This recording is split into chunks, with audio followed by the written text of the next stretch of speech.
All praise, glory, and honor be to Yahweh, Bashim Yahushua, Bashim Kwakadash, double honor to our elders and apostles, great millstone.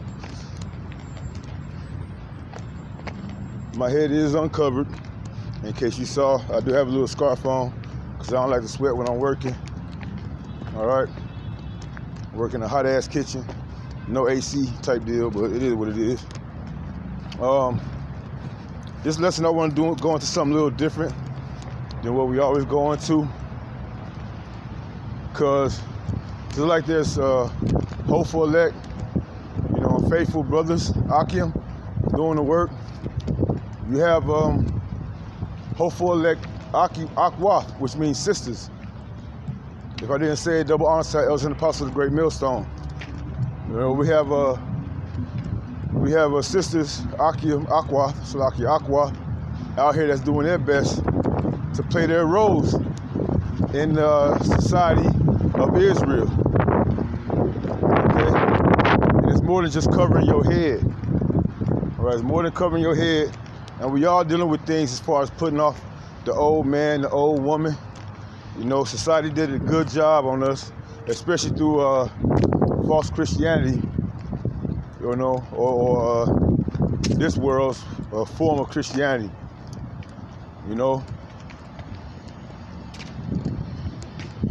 And I know things are hard, times are hard.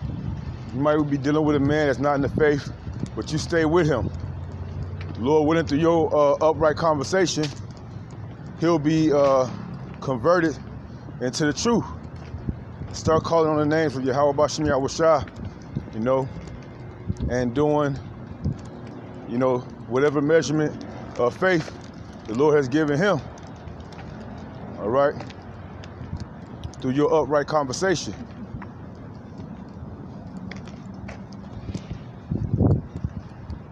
I want to start here first.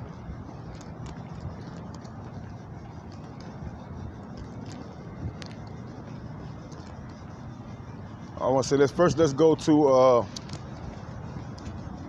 Proverbs chapter 31. I'm going to start at verse 10. And it's written,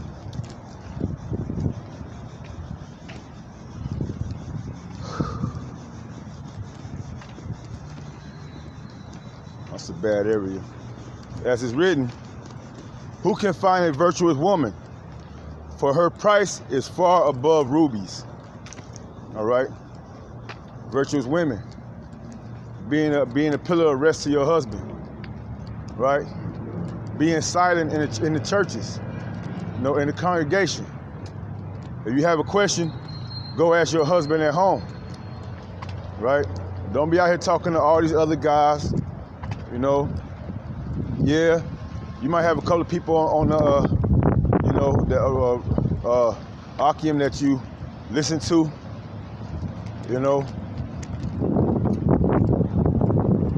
I'd much rather you pay attention to the elders, but that's neither here or there. Whatever spirit the Lord got you on, to listen to certain brothers to get this knowledge, wisdom, and understanding, so be it. As long as you're not, making advances toward him, and you're really seeking the truth. Virtuous woman. Let's get that definition. Matter of fact, let's go there first. Put up that definition for virtuous.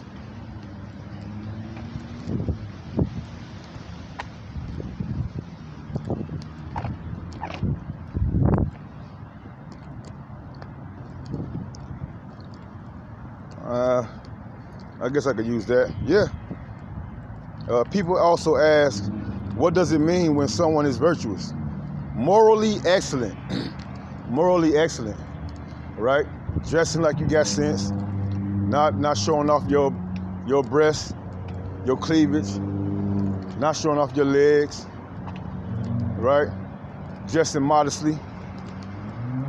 Not like these whores out here. You know who they is. You can see it in their looks, the haughtiness in their looks, and the eyebrows, the stiff necks, right? Conforming to moral and ethical principles. Morally excellent upright. Okay? And a lot of our sisters, a lot of the aqua are conforming to the word. All right? You know? To you and your husbands, may the blessing of election be upon your houses. You know, to the hopeful elect women out here. You know, the sisters playing their part, playing their role. Verse 11, the heart of her husband doeth safely trust in her, so that he shall have no need of spoil. All right? Why? Because she's going to hearken to the words of her husband. She's going to do what her husband asked her to do. You know? Especially if it's not outside of the law, statutes, and commandments, or the order of Yahweh. Ba'ashim Yahweh Shah. And in some instances, it's not as easy as others. All right? This is not a video to hurt feelings or break people down. But if something come out, then so be it. You know, you're supposed to cry loud and spare none. Okay? But if the shoe don't fit, then don't act like you want to put them on. Leave it alone. Verse 12. She will do him good and not evil all the days of her life. Okay? She will do him good. She ain't gonna put her hands on him. She ain't gonna talk shit to him, talk bad behind his back. You know, she ain't gonna put other people over him. You know, because what actually inspired this lesson is last night, you know, I was getting some yum, and the cashier, the lady at the cashier, was saying how her and her husband was going through hell and hot water together. You know, like their checks getting cut short, all type of hell. You know, to the point where they lost their apartment. You know, with the last little money they had to get a car. They both slept in the car outside. Okay, and she was giving a testimony, and she was just saying how right now they're doing a lot better. You know, they got a four-room home, a house, a 4-bedroom house for a real good price. You know, and if the Lord could do that for someone, because we didn't get into the whole the name of the Lord, nothing like that. You know, based on what she was saying, I didn't want to go down that road. But if the Lord could do that for the someone who's not in the truth, how much more will He do for someone that's reverencing His name, and helping, being helps, buying water, making chains and making certain things to help the ministry. All right. How much more will He do that for the ones that do believe and have faith and trust in Him?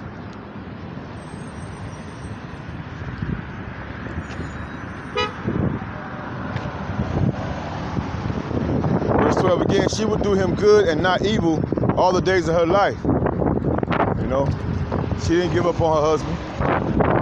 It looked dark, it may have looked dark. Like where's our next meal gonna come from? How we gonna get around? Right? Got it. Thank you. The Lord provided though. Verse 13, she seeketh wool and flax and worketh willingly with her hands. She is like the merchant ships. She bringeth her food from afar. She ariseth also while it is yet night, and giveth meat to her household, and a portion to her maidens. She considereth a field and buyeth with the fruit of her hands. She planteth a vineyard. She girdeth her loins with strength, and strengtheneth her arms. And these are all characteristics of how, in this society, they don't know the characteristics of biblical women, right? Because of feminism, because of you got your glorification through the music, through the movies, women being boss chicks and all this shit. And they think all they gotta do is go work for Master, obey Master, do what Master tell them to do, and when they get home, they in that boss chick mode. You know, they back at boss chick mode. They want to be a boss over their husbands. All right? That's a form of you. That's a quick way of you to tear down your blessings and to tear down your house. All right? There's a couple more precepts I wanted to get before I get over here. So, you know, the women that's doing the work, as far as, you know, keeping their house up, feeding their husband, obeying their husband, being a pillar of rest of their husband, you know, treating him as a man, not emasculating him, not putting him down, you know, going through the struggles with him, all right? Because ultimately, you know, if you're dealing with a man of the Lord and he's seeing things happen that you probably don't see, like they say, two heads are better than one. And most of the time, a lot of our women don't see or perceive certain things that could happen before, you know, the man do. If the man warn you of certain things, take heed. Listen to him. You know, pray on it. I mean, if it's not anything bad, anything that you wouldn't normally do, you know, he ain't telling you to go rob a bank or jump out a window, right? But certain things, certain practices, and certain principles that he's trying to install in you, try it and see the outcome of it. And when you see that it's something positive, it's something that benefits, then you should stay encouraged by that man. You know, through the spirit and power of Yahweh Shemi Awashai.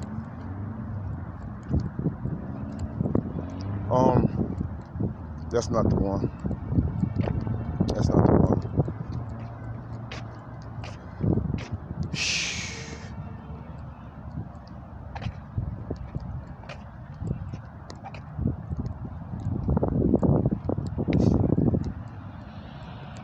All right, we can go here.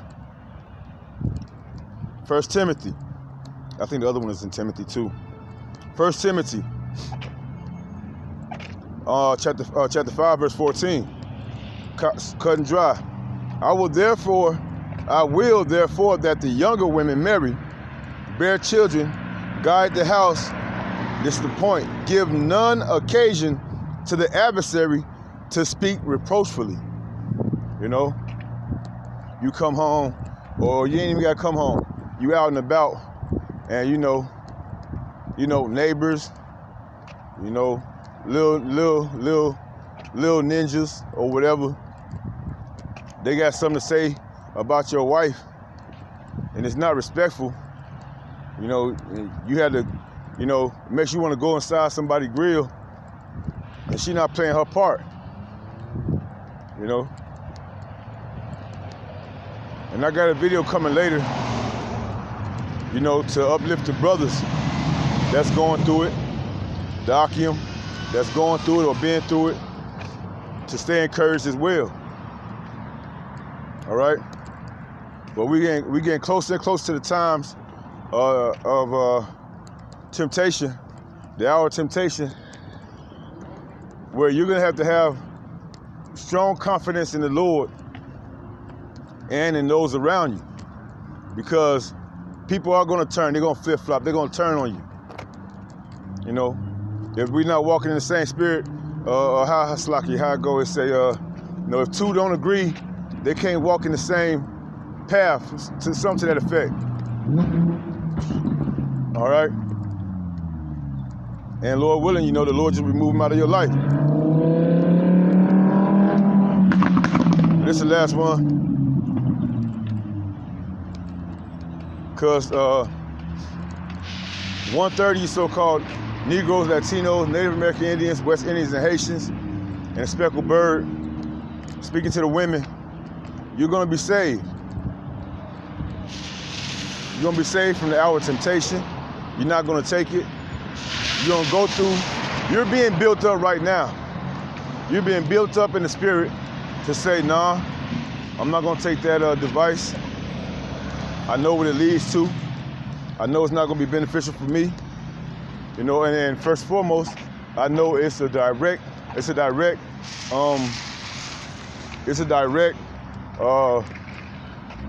way of telling the Lord, I don't need you. I'd rather depend on my oppressor. All right? But this is 1 Timothy chapter 2. We had chapter 5, now chapter 2. Let me open it up. 1 Timothy chapter 2. Oh, that bitch wet. Can't do that, man. Right? And it says, go down to verse.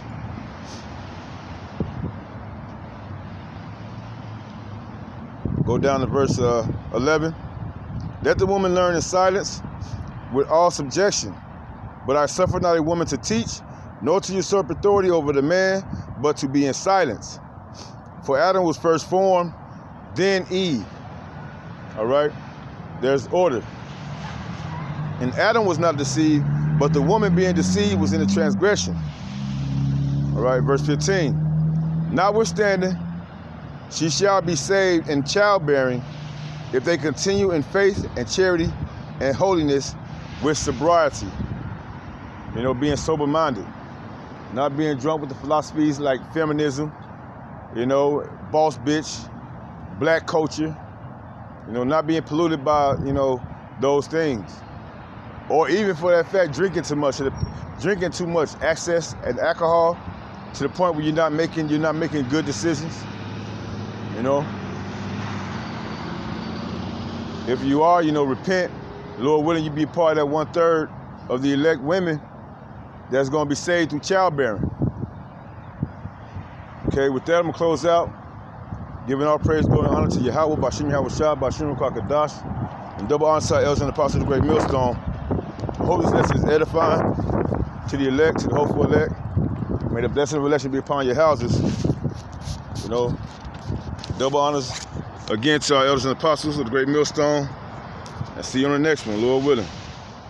Shalom.